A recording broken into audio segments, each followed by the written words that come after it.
Board Chair at GLU Campus Marikina. Bakit ako nagpatuloy nag-aral? In spite of my age. Sabi niya, burang na, matanda ka na. Bakit ka mag-aaral? Tapos ka na nga sa pag-aaral, tumanda ka na. Bakit ka mag-aaral? Yan yung mga tanong eh. Okay, so, from about 2018, when I decided to exit as OFW, I worked in Saudi Arabia for 12 years as an aerobic trainer. For 12 years, siyempre, darating yung pagkakataon, pagod ka na, senior ka na, gusto mo na magpahinga. Pero hindi pa rin pala magpapahinga. Year 2019, that time, I keep on praying. Sabi ko, Lord, bigyan mo naman ako ng isang Bible school. Gusto ko mag-aral. And it was the desire of my heart na mag-aral. Something is missing. Gusto ko talaga mag-aral. And God answered my prayer. Siyempre, alam niya ng Diyos.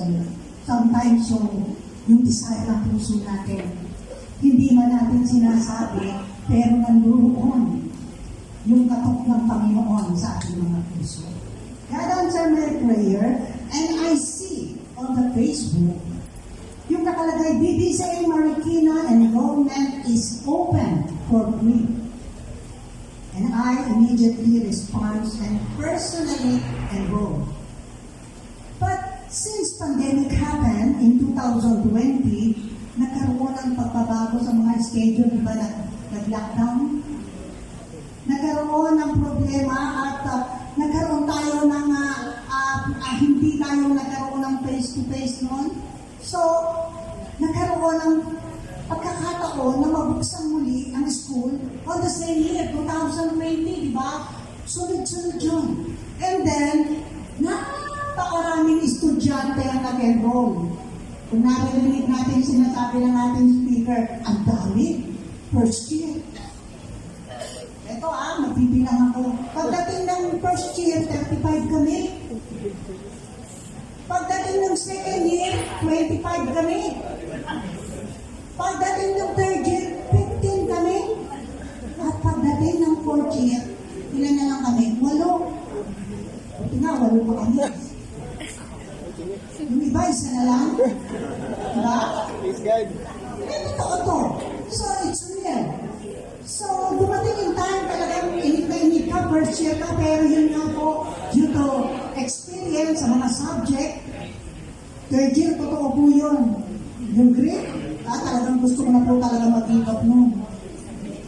Hirap na hirap po ako nun. Pero alam ko, nilaban ko po sa Panginoon yun. At nakatapos naman. Tapos naman, okay naman, hindi naman bumagsak. Amen, amen. Amen. And then, number 2, ano nga ba ang blessing ng GLU sa buhay ko? Napakalaki pong blessing. Yung po makapag-aral ka lang ng libre, marinig niyo yung libre, wala pong libre, hangin nga po libre. Pero talagang minsan, binigyan tayo ng pagkakataon ng GLU na makapag-aral ng libre at ano pa yun? Kasi nung panahon na yun, di ba lockdown, pandemic, lahat nagsarado, walang trabaho, tapos mag-aaral ka, hindi mo nakakayanin kung may bayad. Kaya napakaganda pong opportunity. This school offered for free to help me gain knowledge and understanding. Especially yung enhance mo, yung English skill. Akala mo tapos ka na ng English, marunong ka na mag-English? Hindi po. Babalik ka.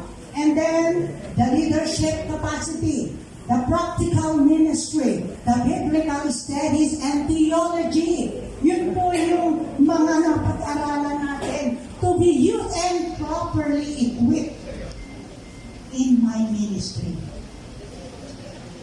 And then, ano nga ba ang mga encouragement ko sa aking fellow GLU student? Ano ba encourage ko sa inyo? Unahin muna natin yung fourth year. Fourth year, ilang ba na lang? Nag-graduate tayo, tapos na tayo ng fourth year. Ilan dito ang fourth year? Ilan ang fourth year? Walang fourth year? Wow! Ano kami lang yata ang fourth year? Yung grupo namin sa Marikina. Congratulations! Ilang months na lang? Sabi na, makikita tayo sa Inares. And then, second, alam ko, hindi madali ang pinagdaanan natin. Hello? Yung pagdadaanan ng bagong mga first year, second year, third year. Ang hirap po. Pero ano nga ba ang sabi ko? Binigyan po tayo ng choices ng ating Diyos. Alam natin yung mali at tama. Tutuloy ka ba o hindi? Choice mo yan. Sabi na, tapusin mo, mag-graduate ka. Ilaban mo. I-push mo. Ano ba i-push? Push. Pray. Until something happen. Push. Amen. Pray. Until something happen. Push kayo ng push. Kahit wala na kayong ipupush. Anyway, mabubuo po yan. Amen?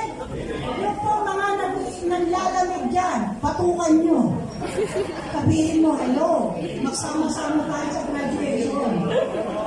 Huwag kang tutulog-tulog.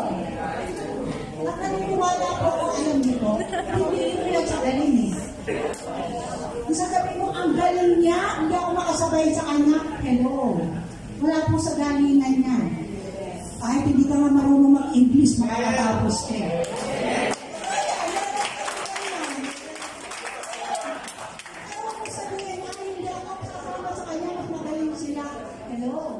Iba yung abilidad niya, iba ang abilidad niya.